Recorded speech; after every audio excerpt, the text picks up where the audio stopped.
So I'm nearly complete.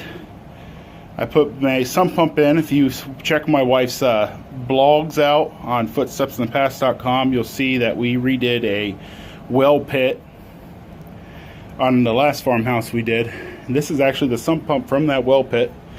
I had replaced it 2 or 3 years ago, then we removed the well pit.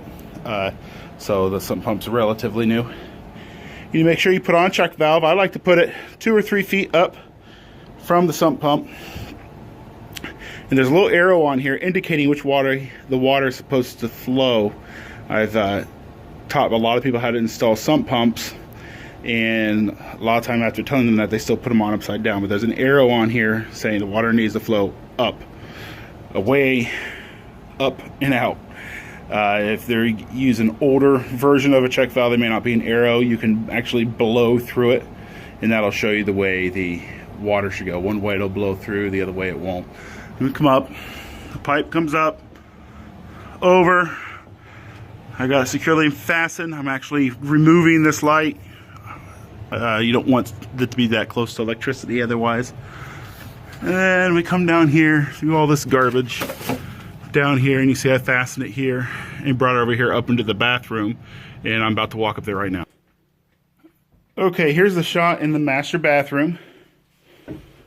You can see right here I've installed what's called an air gap. You must have an air gap on your sump pump.